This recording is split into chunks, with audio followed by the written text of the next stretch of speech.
Assalamualaikum warahmatullahi wabarakatuh. Alhamdulillahi wahdah, wassalatu wassalamu ala man la nabiyya ba'dah, amma ba'd. Yang saya hormati seluruh jajaran pimpinan cabang Muhammadiyah Kantor, bapak-bapak dan saudara sekalian yang dimuliakan Allah. Alhamdulillah pada malam hari ini kita masih diizinkan oleh Allah Subhanahu wa taala untuk tetap istiqomah dalam upaya kita mentradisikan kajian ketarjian di lingkungan warga Muhammadiyah. Salawat dan salam semoga tetap terlimpahkan kepada Nabiullah Muhammad SAW, keluarganya, sahabatnya, dan seluruh orang yang mengikuti sunnahnya sampai hari kiamat.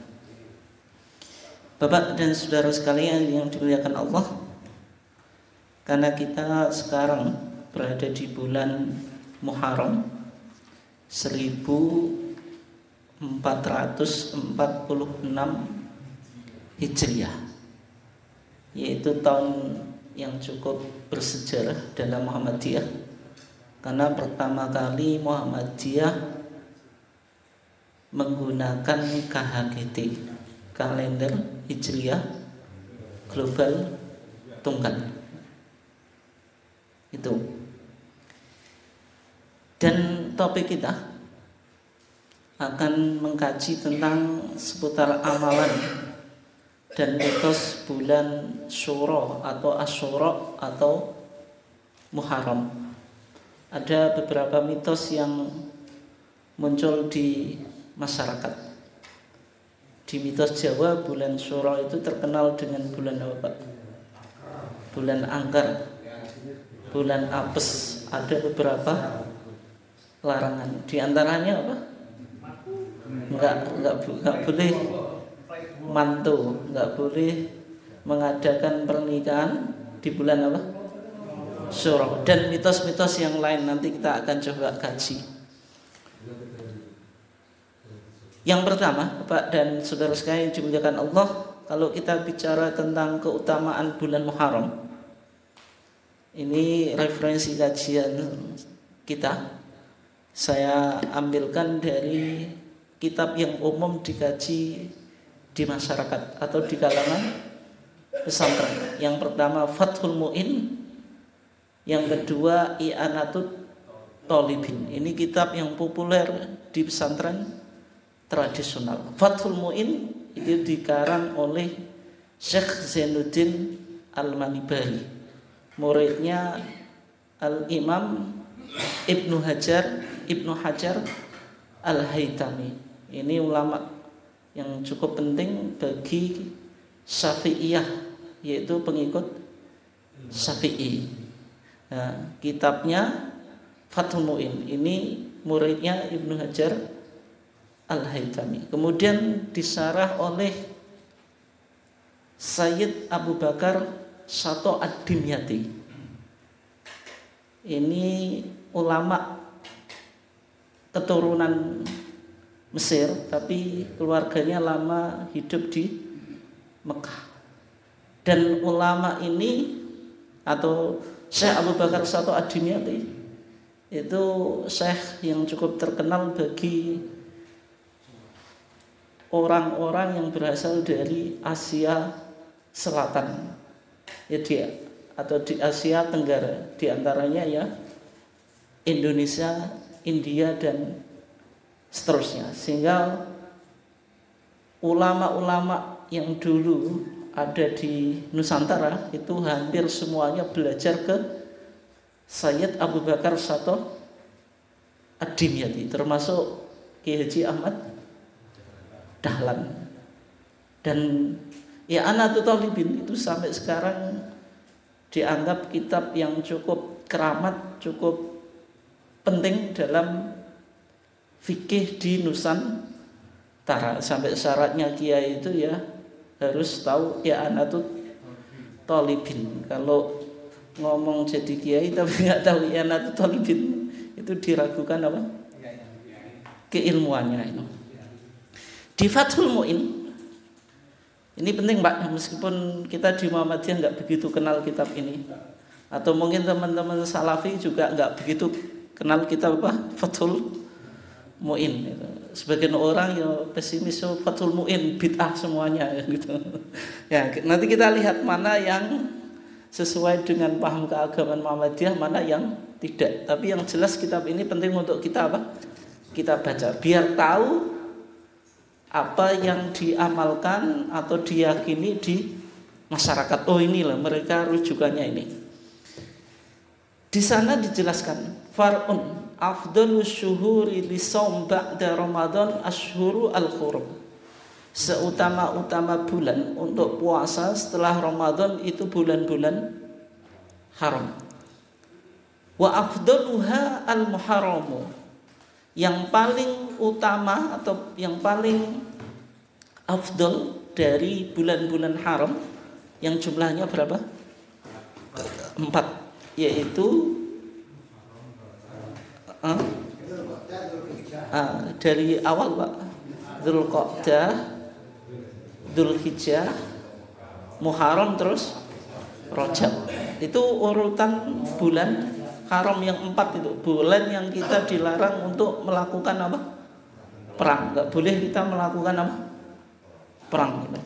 Dzulqa'dah itu bulan ke berapa Pak? 11. Dzulhijjah bulan ke 12. Muharram 1. Ini kan berurutan Pak, atau sardun. Kemudian Rajab. Rajab ini yang fardun, dia apa? Berdiri sendiri. Ini yang semuanya disebut apa? Bulan Muharram. Tapi dari bulan Muharram yang 4 ini Pak, puasa yang paling utama itu di bulan Muharram atau bulan Syura. Baru Rajab, baru Dzulhijjah, baru Dzulqa'dah, baru Dzulhijjah, baru Dzulqa'dah. Tapi yang menjadi pertanyaan, puasa Asyura di bulan Muharram dengan puasa Arafah di bulan Dzulhijjah lebih utama mana Pak? Kalau bulannya tadi untuk puasa bulannya loh, saya bukan bicara tentang harinya. Antara Dzulhijjah dengan Muharram lebih mulia mana Pak? Lebih mulia Muharram untuk puasa. Untuk puasa. Tapi kalau harinya, hari Arafah dengan hari Asyura, itu puasanya lebih utama mana? Lebih utama puasa di hari Arafah. Kalau Arafah berapa? Pahalanya 2 tahun. Kalau Asyura setahun itu ya. Nah, sehingga Nabi Muhammad SAW bersabda, ini di I'anatul Talibinnya Pak, afdalus shaumi ba'da Ramadan syahrullahil Muharram. Seutama-utama puasa setelah Ramadan itu di syahrullah, bulan Allah, yaitu Muharram. Kalau ada bulan disandarkan kepada namanya Allah, menunjukkan apa Pak? Kemuliaan.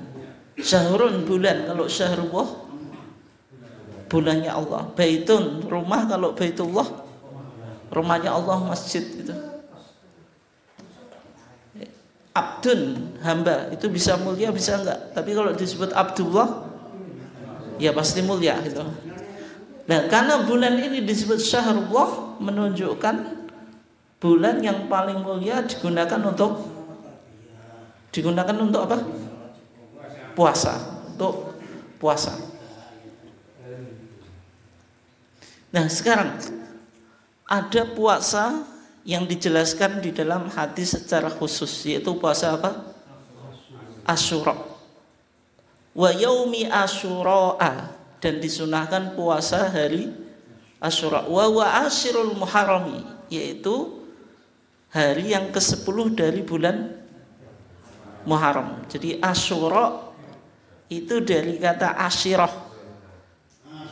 Kenapa kok menjadi Asyura? Itu li ta'zim wal mubalaghah, menunjukkan kemuliaan itu. Maksudnya tanggal 10 Muharram. Li'annahu yukaffiru as-sana al-madiyah kama fi Muslimin. Karena puasa Asyura itu menghapus dosa 1 tahun yang lalu. Kama fi Muslimin, bagaimana hadis yang ada dalam Sahih Muslim. Dan kemudian As-Sayyid Abu Bakar Satu Ad-Dimyati, Pak. Tadi kan matan itu apa? Kitab induknya. Dikomentari hadis Muslim bunyinya apa? Tapi sama Fathul Mu'in tidak dijelaskan. Yang penting ada hadis riwayat Imam Muslim. Fungsinya syarah apa, Pak? Menjelaskan redaksi hadisnya. Makanya dijelaskan di sana.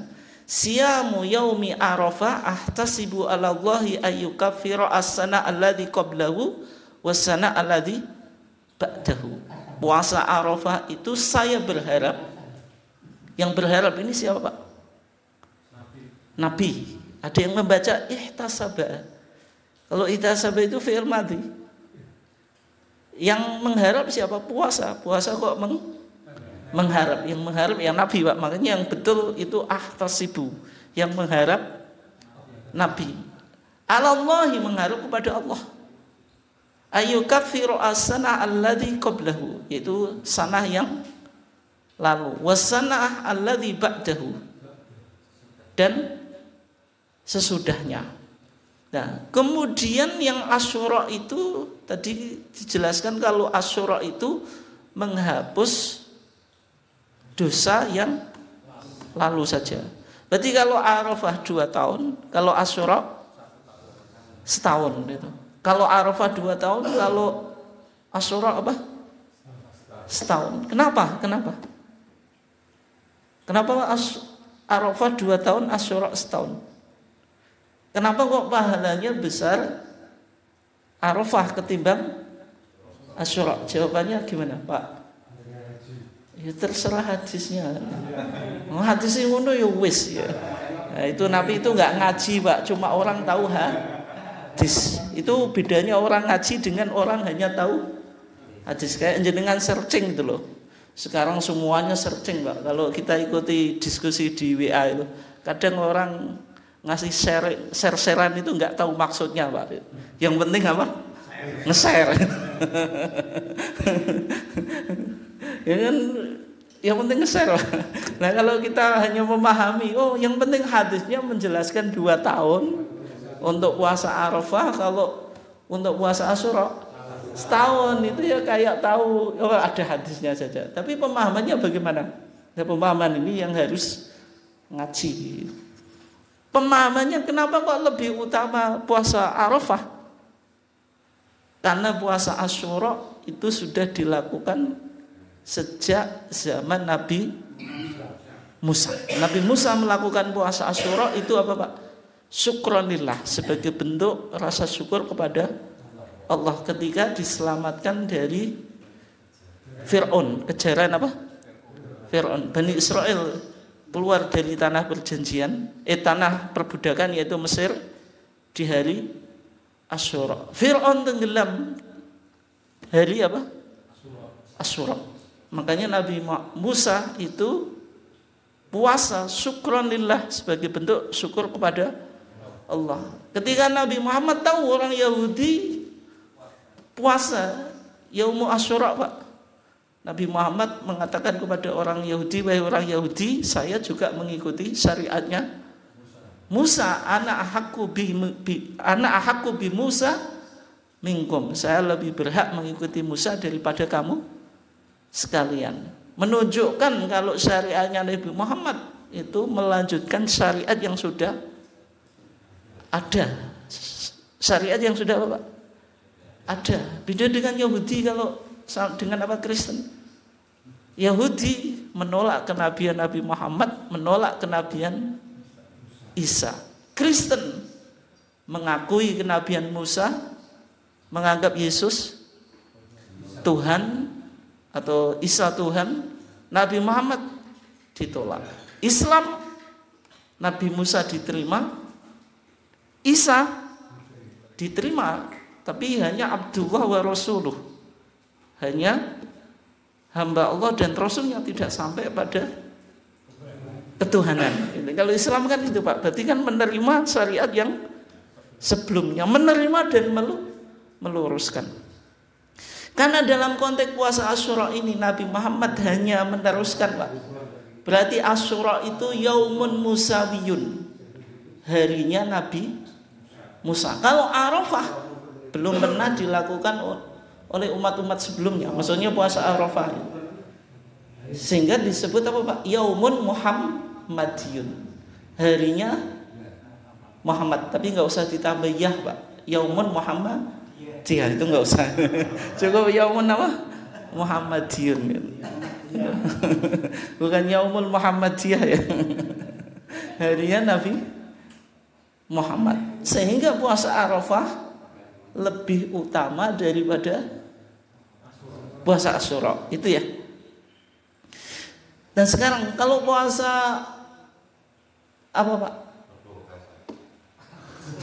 Rebo Kasan. Asyura itu menghapus dosa yang telah lalu. Itu dosa kecil atau dosa besar Pak? Nah, yang diampuni itu dosa kecil, karena dosa besar itu harus dengan taubat. Dengan taubat Pak. Ya, kayak jenengan rasan-rasan Pak. Rasan-rasan itu dosa kecil atau besar? Hah? Kapan jenengan taubatnya? Gak iso taubat. Kadang rasan-rasan yo lali Pak. Lali nak duwe dosa. Ya, makanya itu dihapus dengan puasa Arafah dengan Asyura. Tapi kalau dosa besar zina itu ya harus taubat.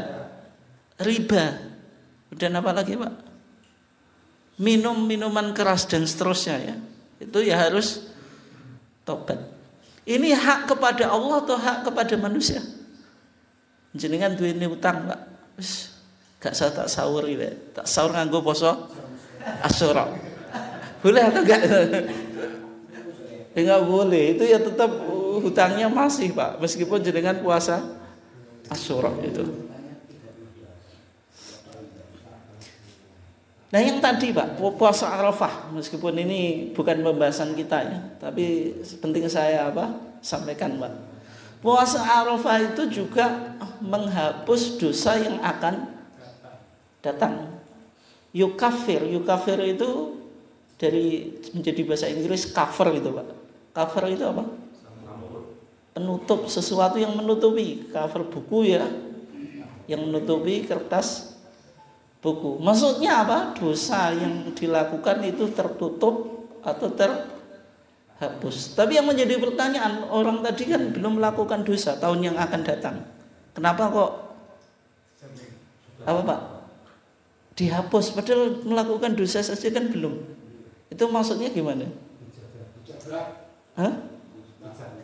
Dijaga sehingga ia tidak melakukan perbuatan dosa. Tapi kalau yang namanya manusia Pak, ya tetap potensi melakukan dosa. Kalau melakukan dosa ditunjukkan amalan yang bisa menghapus dosa. Tapi pandangan Ibnu Abbas Pak, ini penting ya. Ini disebutkan di I'anatul Talibin. Ternyata puasa Arafah itu juga obat biar apa Pak? Biar tambah umur. Kata Ibnu Abbas Pak, wahadi busyra bihayati sanah mustaqbalah. Ini kabar gembira terhadap apa Pak? Kehidupan tahun yang akan datang. Liman somahu, bagi orang yang puasa apa? Arafah. Idhuwa basyara bikafaratiha. Karena Nabi memberikan kabar gembira dosanya akan diampuni. Fadalla li shaimihi alal haya fiha. Menunjukkan kalau orang yang puasa pasti masih hidup. Kalau dijamin dosanya tahun akan datang akan diampuni, ya pasti orangnya masih hidup Pak. Kalau orangnya meninggal kan sudah tidak bisa melakukan dosa gitu. Kan idza mata ibnu Adam in qata amaluhu illa min thalathin. Sehingga Ibnu Abbas ini menafsiri ya pasti orang puasa Arafah itu dia minimal masih hidup 1 tahun yang akan datang. Ini bukan mantuk hadis Pak, bukan apa yang diucapkan oleh hadis, tapi mafhumul hadis, apa yang bisa dipahami dari hadis, dengan bisa percaya bisa enggak. Tapi kalau mafhumnya kan masuk akal atau enggak Pak? Masuk, wong dosanya mau diampuni, berarti dia masih potensi melakukan dosa gitu. Nah kalau masih potensi melakukan dosa berarti masih hidup itu. Itu menurut siapa? Ibnu Abbas itu. Udah ada. Tapi jenengan juga nggak boleh bantah. Saya tahu kok ada orang puasa Arafah, tapi ternyata meninggal. Ya ini urusannya yang macam-macam Pak. Bisa jadi sudah takdirnya, atau Pak, puasanya betul atau enggak, jangan-jangan kelihatannya puasa gitu. Kan puasa itu kan sirun baina abdi wa rabbih, ibadah yang rahasia antara Allah dengan hambanya. Ngakunya puasa di depan jenengan, tapi bisa jadi enggak puasa. Makanya susah juga Pak. Jenengan menghukumi dia puasa, bisa jadi juga tidak kan itu. Kalau puasa ini kan susah Pak dikontrol. Kalau sholat paling lama 5 menit jenengan tungguin bisa. Tapi kalau puasa dari terbit fajar sampai terbenamnya matahari jenengan tungguin. Enggak boleh makan, enggak boleh minum. Ini kan enggak mungkin Pak. Iya. Nah sekarang yang Asyura ini disepakati para ulama Pak, kecuali maksudnya disepakati kesunahan oleh 4 madhab ini, Hanafi, Maliki, Syafi'i, Hambali, dan juga tarjih Muhammadiyah pasti Pak. kecuali menurut Syiah, tapi Syiah Imamiyah yang ada di Iran atau di Irak. Tapi kalau Syiah Zaidiyah, mazhab yang dianut oleh Imam Syaukani dulu gitu, yang ada di Yaman, itu sama dengan Ahlus Sunnah, ya bilang puasa Asyura itu sunnah. Tapi kalau bagi Syiah yang ada di Iran atau Irak sekarang itu, mereka beranggapan puasa Asyura itu hukumnya makruh. Kenapa makruh? Karena Yaumul Asyura itu hari kematiannya Husain, Yaumul Husni, hari kesedihan. Mereka memperingati kematian Husain, terbunuh atau dibunuh di Karbala, yaitu di Irak. Kepalanya dipenggal di masa Yazid ibn Muawiyah. Jenderalnya dulu Ibnu Ziyad. Tidak hanya dibunuh, tapi kepalanya dipotong.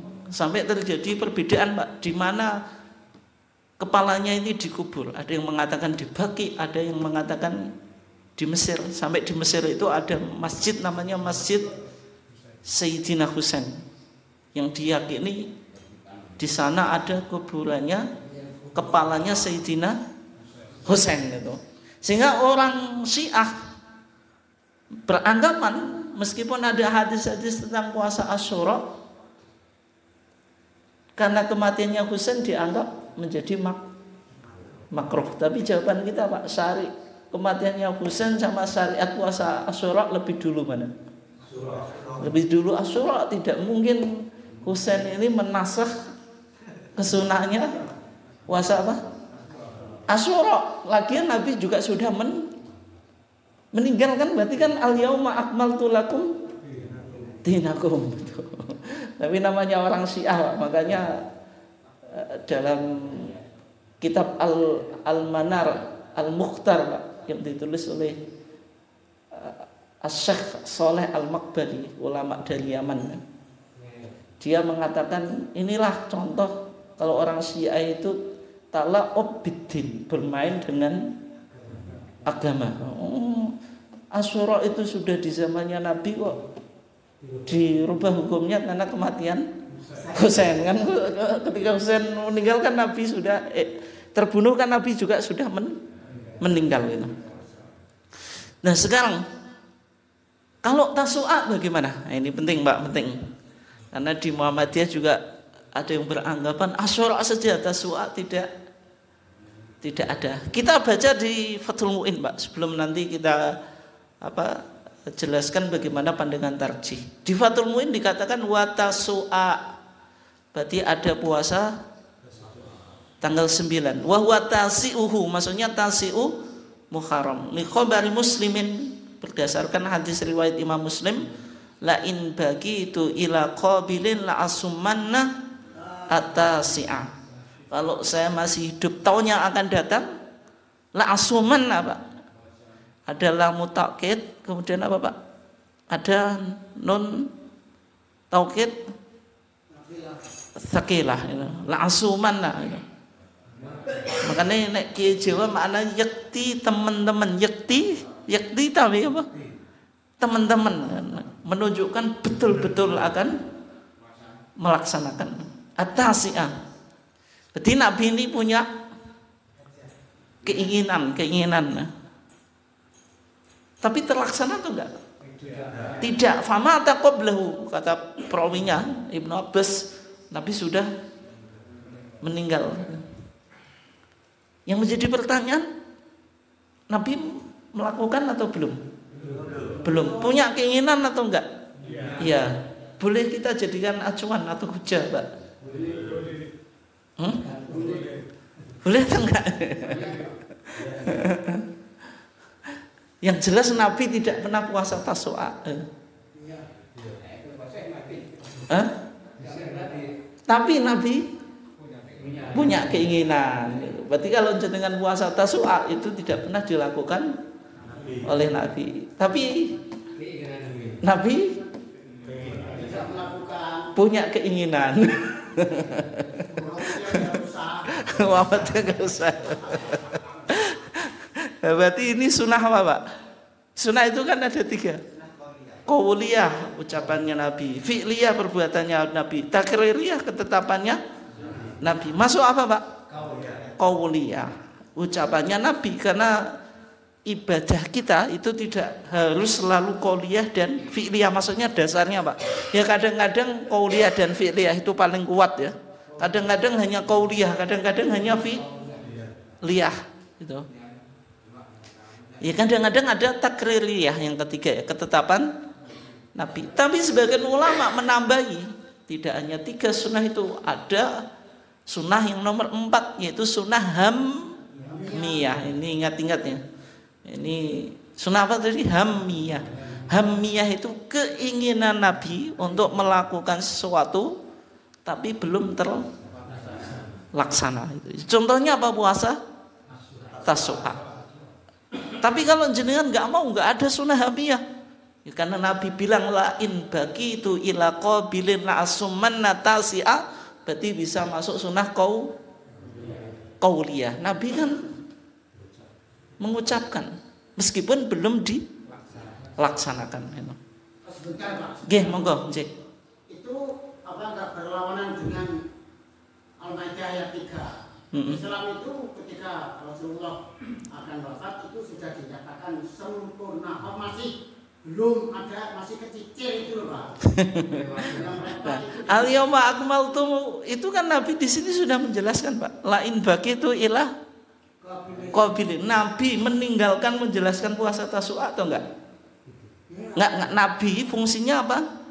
Mubayyin, penjelas. Ya kan?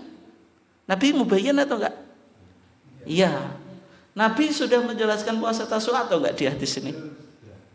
Menjelaskan hukumnya.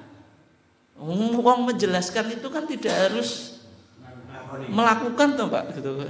Sudah menjelaskan atau enggak? Atau belum? Ya sudah, Pak. Lain bagi itu ila qabilil asumanat tahsi'an. Nabi menjelaskan syariat meskipun belum terlaksana. Bisa dipahami ya? Misalnya Pak, jenengan tahu ada kewajiban haji ya. Jenengan kiai atau mubalek ya, biasanya khutbah Jumat ya. Ngakoni atau enggak enek rukun Islam yang namanya haji? Ngakoni, aku wis ketoke gak sanggup kaji wis. Gak enek rukun. Wis gak perlu dijelas. Perlu atau enggak, Pak? Perlu. bisa jadi jenengan sing ceramah sing murak-marik munggah podium tentang kaji itu. Ora iso kaji sing jamaah jenengan. Bolak-balik ya iso kaji kan. Bisa jadi semacam itu tuh Pak.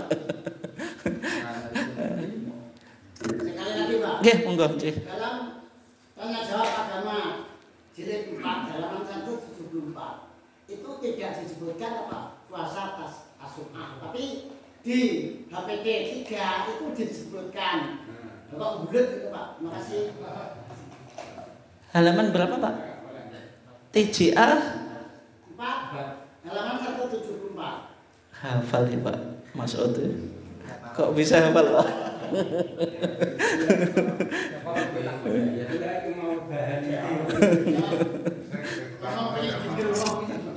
Halaman berapa Pak? 174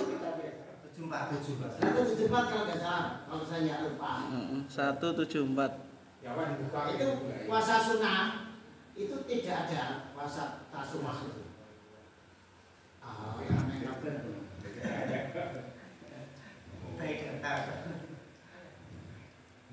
Nah, itu dua puasa apa itu?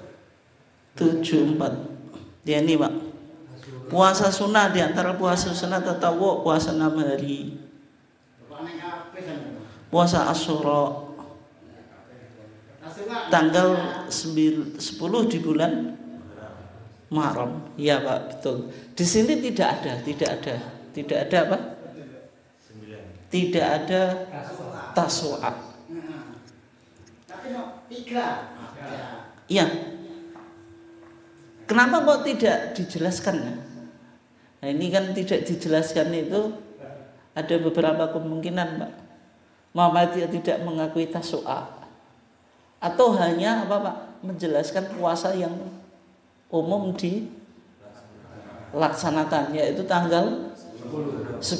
Kan ada beberapa kemungkinan kan? Gitu.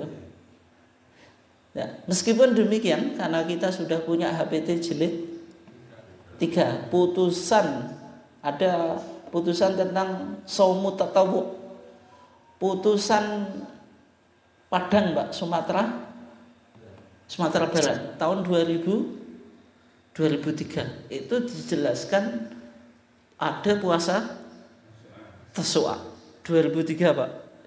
Kita sekarang sudah 2024. Berarti kan sudah ditanfid kan. Sehingga kalau di HPT Tasyu'ah itu juga disunahkan. Dasarnya apa? Ini hadis riwayat Imam Muslim Pak. Dari segi validitas jelas sahih.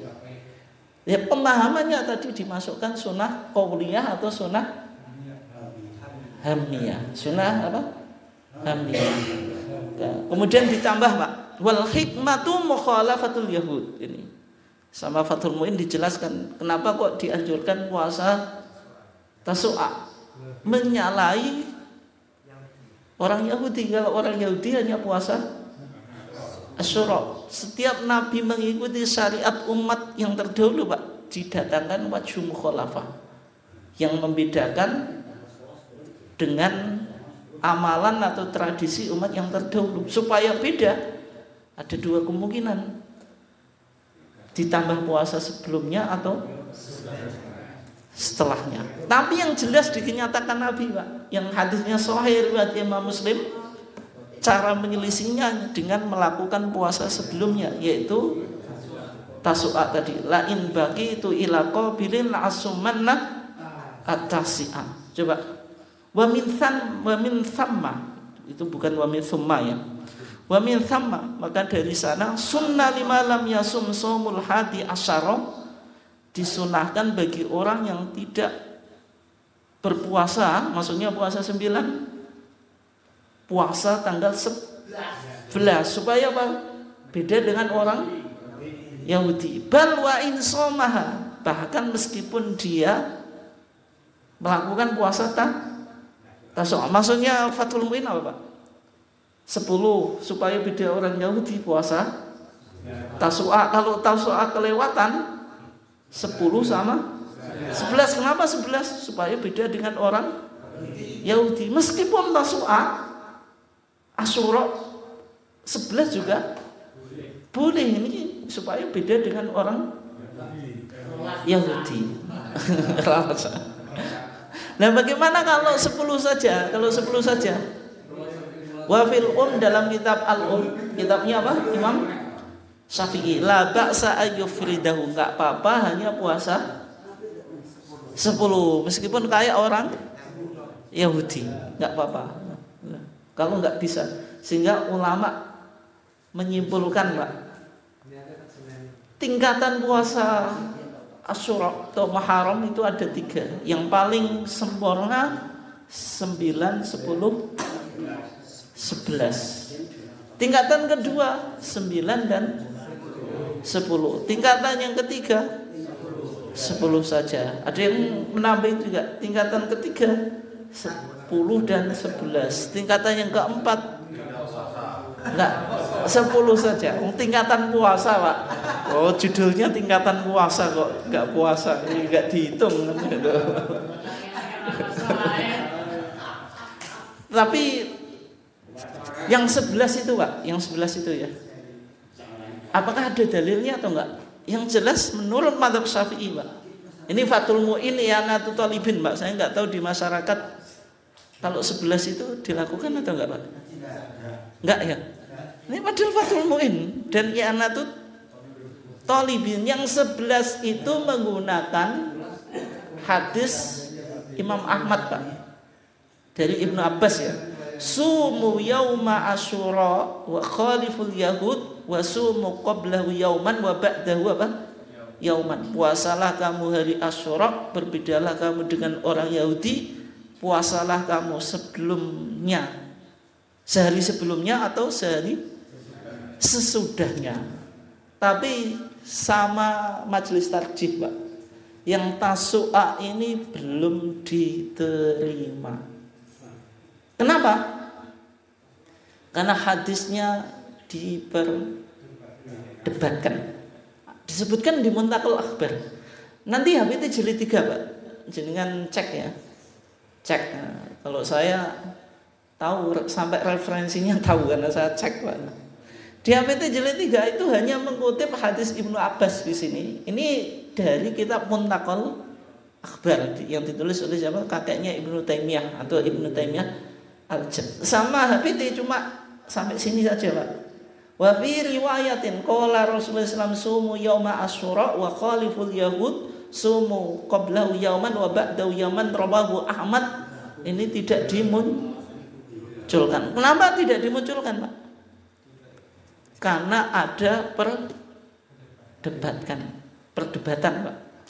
Tapi menurut Ibnu Taimiyah Al-Jad, Pak, hadisnya kira-kira dianggap sahih atau enggak? Sahih, yang disebutkan kok.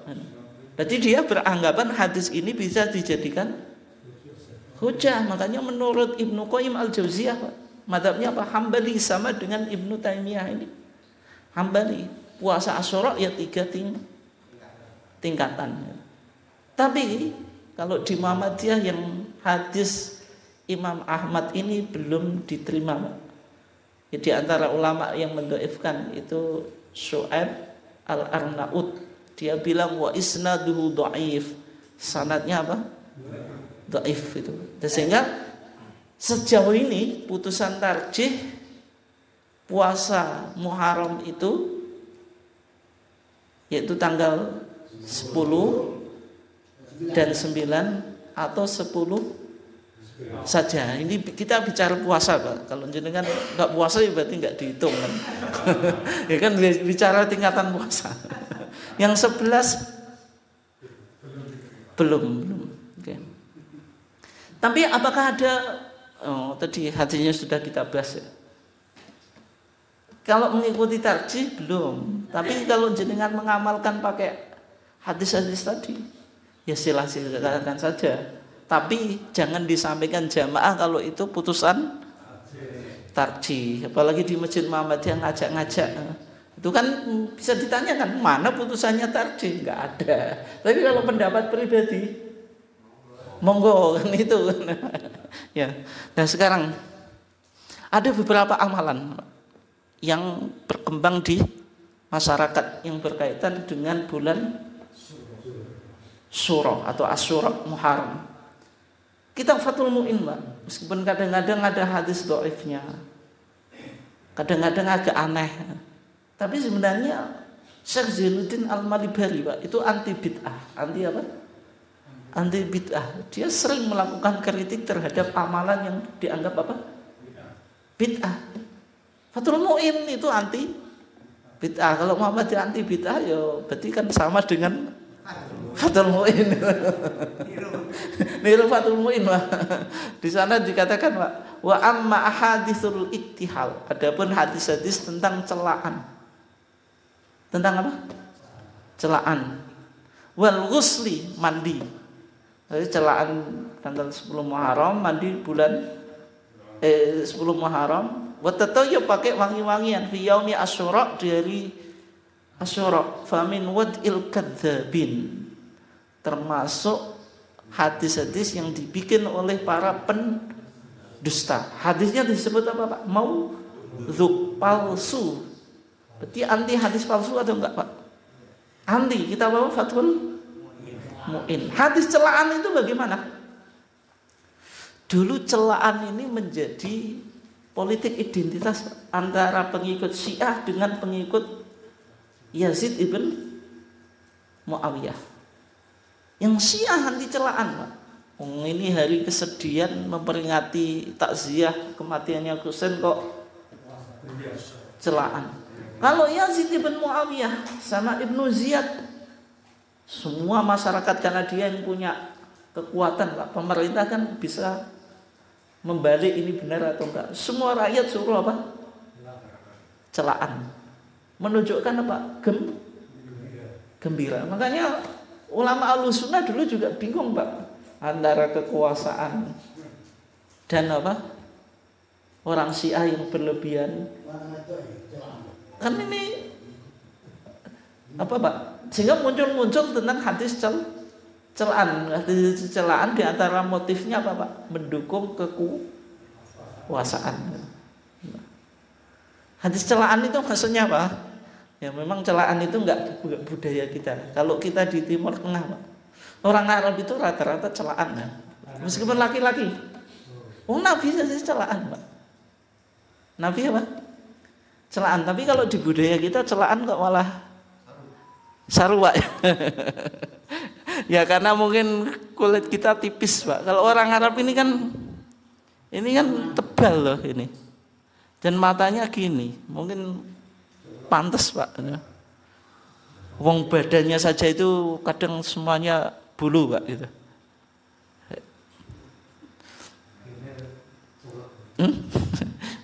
Nah, celaan itu menjadi politik identitas itu. Tapi di satu sisi itu seolah-olah Bapak membenci Ahlul Bait. Ahlul Bait itu Husain, pendukungnya Husain kan apa? Bersedih kan, kalau orang bersedih masa celaan. Tapi pendukung Yazid bin Muawiyah suruh celaan. Sehingga di sini di I'anatul Talibin, Pak, dikatakan innal iktihal yauma Asyura, sesungguhnya celaan hari Asyura lama sara alamatan li bugdi ahlil bait, tatkala menjadi simbol kebencian ahlul bait, wajib untuk ditinggalkan. Karena Yazid bin Muawiyah dan Ibnu Ziyad itu celaan untuk apa, Pak? Senang terhadap kematian Husain. Muncul hadis, Pak. Ini hadisnya ini. Manik tahala yaumahu, maksudnya yauma Asyura, siapa yang celaan di hari Asyura, lam yarmud dzalikal am, jenengan enggak akan kena penyakit mata 1 tahun, Pak. Berarti katarak enggak ada, apa, Pak? Belen enggak ada. Sebab apa? Celaan hari Asyura. Kemudian mandi. Nah, ini mandi ya. Mandi ini kan yang penting Yazid bin Muawiyah itu bikin hari raya, Pak.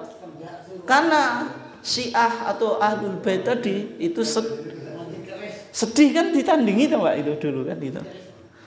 Ya karena dianggap hari raya berarti ya disunahkan Mandi, man igtasala yaumahu, siapa yang mandi hari Asyura lam yamrud dzalikal am, enggak akan sakit 1 tahun. Ingat-ingat Pak ini. Nanti mandi ya. Asyura. Enggak akan apa sakit 1 tahun itu 1 tahun. Mandi terus sing jenengan duweni gaman-gaman sing sakti Pak. Keris diumbah ya. Keris diumbah, pacul diumbah, apa maneh. Arit diumbah. Itu ya. Wa tatayyub, pakai wangi-wangian juga hadisnya apa? Lemah.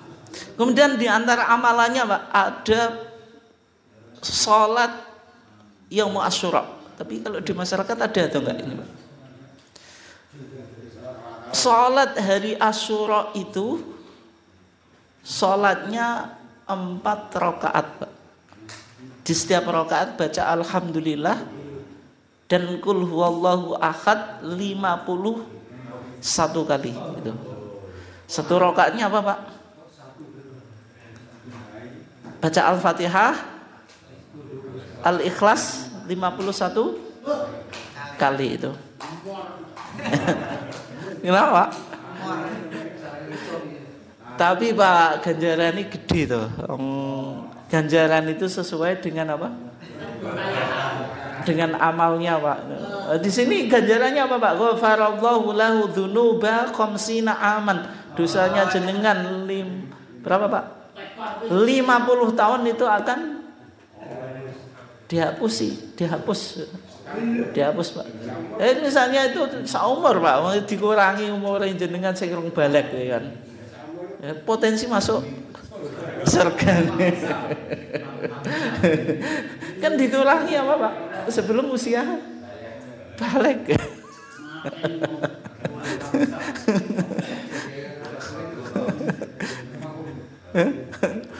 Nah terus ini penting Pak, penting untuk menganalisa budaya ya.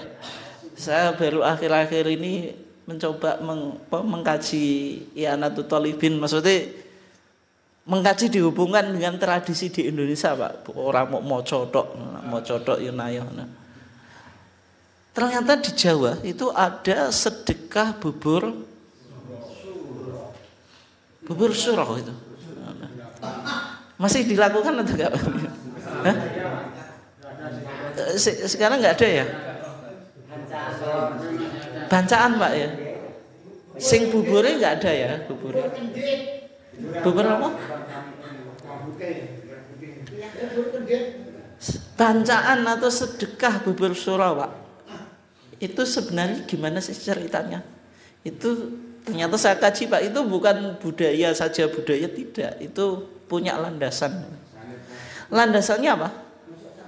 Tanggal 10 Asyura di hadis Abu Hurairah, tapi hadisnya itu maudhu Pak itu ya. Wa akhraja Nuhan minas safinah.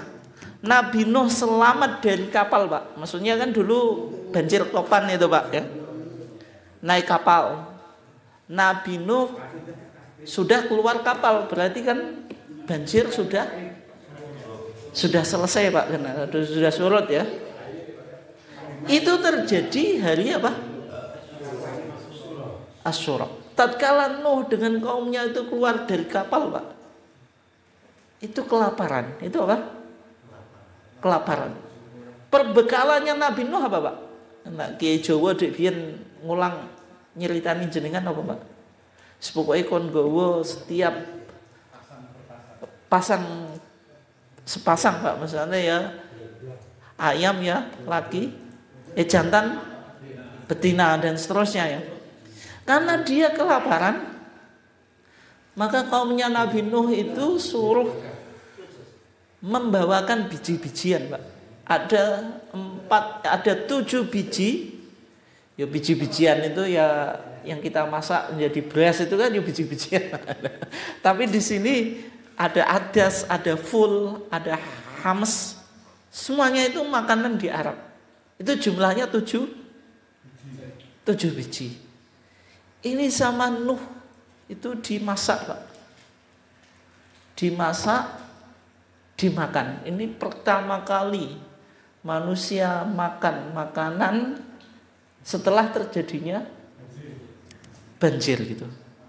Dan dalam Al-Quran dikatakan qila ya Nuhu, dikatakan wahai Nuh, ihbit, turunlah kamu, bisalamin, dengan keselamatan, minna, dari kita, wa barakatin, dan keberkahan, alaika, atasmu, wa ala umami mimma ma'ak, dan atas umat-umat yang bersama engkau.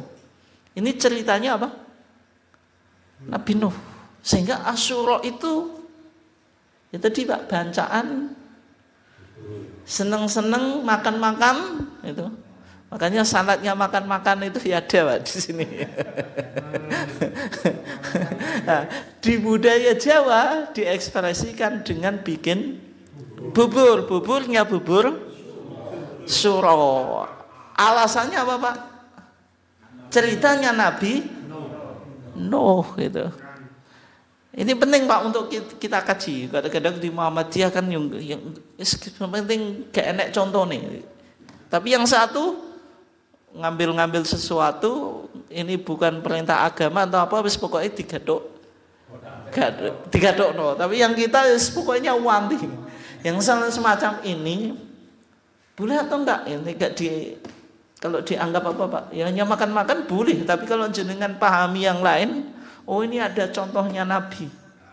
Nah, itu yang tidak diperbolehkan. Misalnya ketupatan, kalau Muhammadiyah kan enggak anti bikin kupat atau enggak Pak?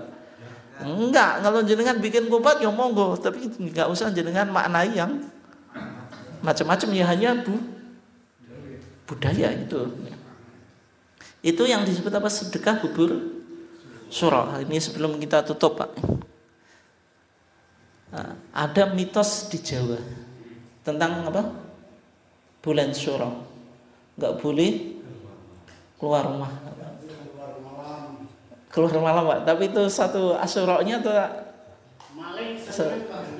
maling itu nguji kesaktian apa Pak? Tanggal 10 Asyura itu. Kalau nanti lolos nggak ketangkap berarti ilmune betul-betul sakti Pak.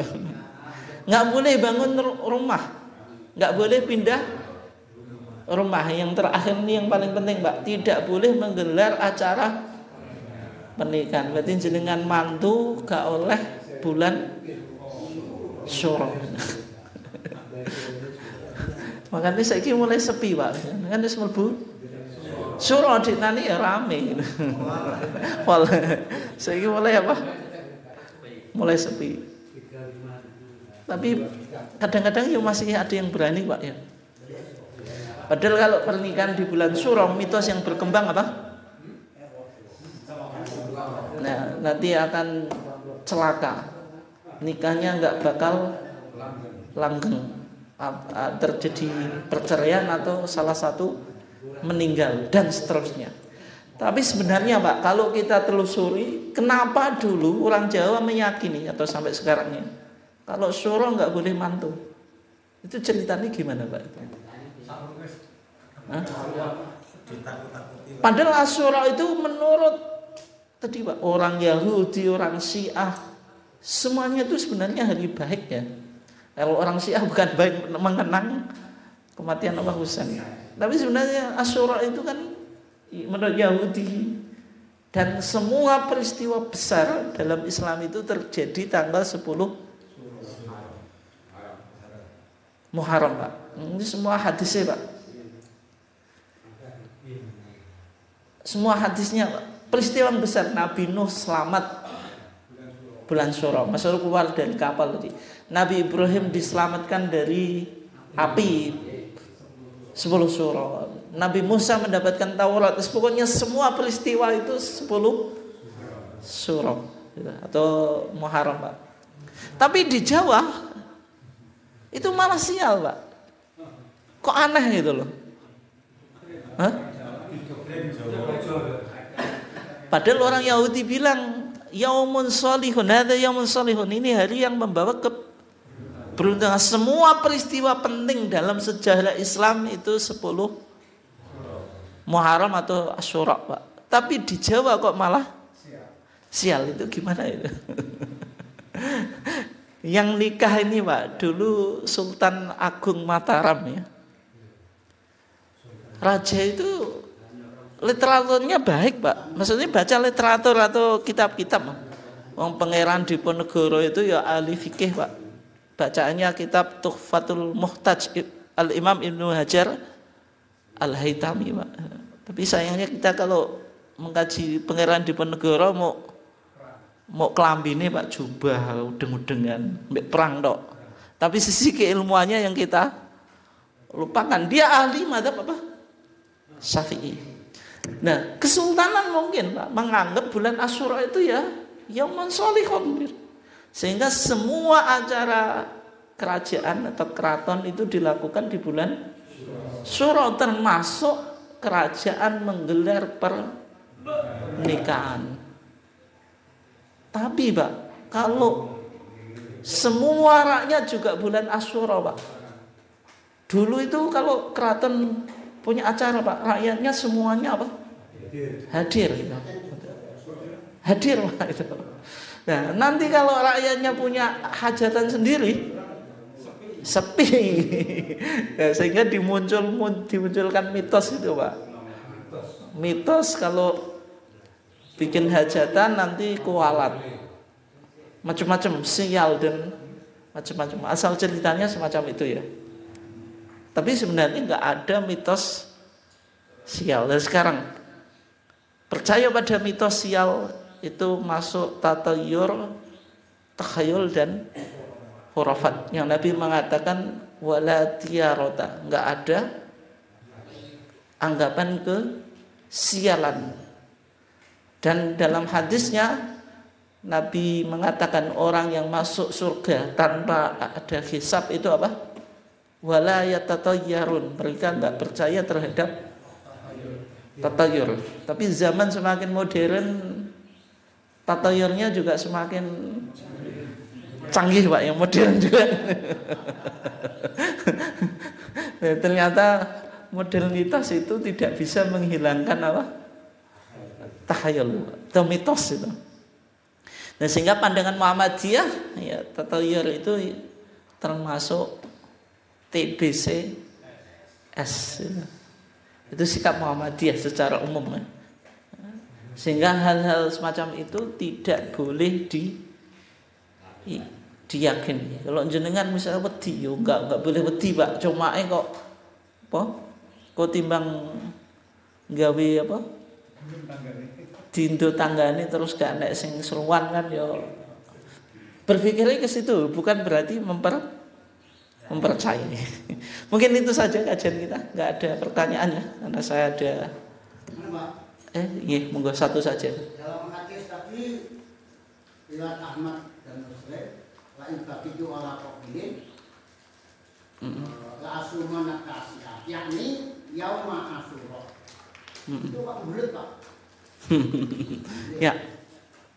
Lain baki itu ila qabilin la asumanna tasi'a. Maksudnya apa? Yauma asyura. Memang Pak, ya. Memang hari Asyura itu ada khilaf, Pak. Khilaf antara Ibnu Abbas dengan jumhur ulama. Asyura itu dari kata asyirah, yaitu tanggal 10, tapi di hadis Ibnu Abbas itu tanggal 9. Tanggal apa? 9 itu. Ada dua pemahaman itu. Tapi maksudnya ini ya. Lain bagi itu ila qabilin asumana tahsi'a, yakni yauma asyura. Tasik itu ya tanggal 9, tanggal 9 bukan tanggal 10. Kalau kita pahami tanggal 10, nanti apa gunanya hadis di atas? Itu di jilid 3 juga diberikan bulat Pak, saya bikin. Enggak bulat itu kan ada pandangan Ibnu Abbas Pak. Tapi pemahaman Ibnu Abbas itu menurut jumhur ulama bukan tanggal 9. Asyura itu ya tanggal 10 gitu loh. Tanggal apa? 10. Ya, Asyura 10. Hah? ketika Ibnu Abbas bilang Asyura itu tanggal 9, maksudnya apa? 9 malam 10 ditakwil gitu Pak, ditakwil itu. Maksudnya akhir tanggal 9 masuk malam 10. Dan hadis ini wa fi lafdhin lain baqitu ila qabilin la asumana tasi'ah. Yakni ini kan penafsiran Pak. Yakni itu bukan, kalau hadis itu namanya mudraj. Mudraj itu sisipan. Ini bukan pernyataannya Nabi. Yang Nabi hanya bilang lain baqitu ila qabilin la asumana atasi'ah, itu saja. Sama perawinya dikatakan yakni yauma asyura. Yang yakni itu siapa? Perawi mudraj. Hadis mudraj itu hadis tambahan, sisipan, dia menafsirkan perawinya gitu. Nah makanya menurut Ibnu Abbas apa tadi saya katakan, Asyura itu tanggal 9, tapi Ibnu Abbas ini pandangannya menurut jumhur itu saat itu pendapat anomali, nyeleneh. Sehingga jumhur ulama mentakwil Pak, maksudnya Tasi'ah itu akhir tanggal 9 mau masuk 10 gitu. Tapi kalau menurut Ibnu Abbas At-Tasi'ah ya berarti 9. Ibnu Abbas bilang Tasi'ah 9 atau 10? 9, makanya hadis ini nggak ada masalah Pak. Maksudnya tanggal 9, ini kan versi Ibnu Abbas, tapi menurut jumhur itu pemahaman yang aneh gitu.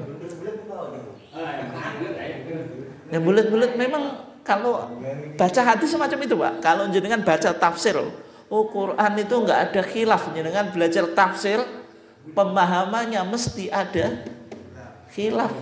Nah, kalau jenengan selama ini saya nggak tahu.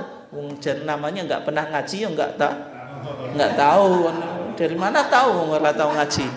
Kalau baca Quran iya gitu, tapi maksudnya mengkaji maknanya gitu.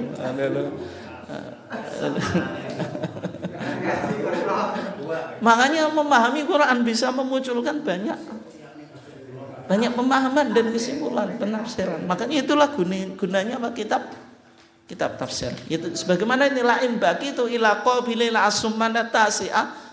Tasi itu menurut Ibnu Abbas disebut Asyura. Tapi pemahaman itu juga nyeleneh, anomali. Maksudnya kok aneh bagaimana? Dan terus nanti yang 10 mau disebut apa gitu. Nah, berarti yang ditulis di sini kan mengikuti logika Ibnu Abbas, mengikuti logika Ibnu Abbas itu.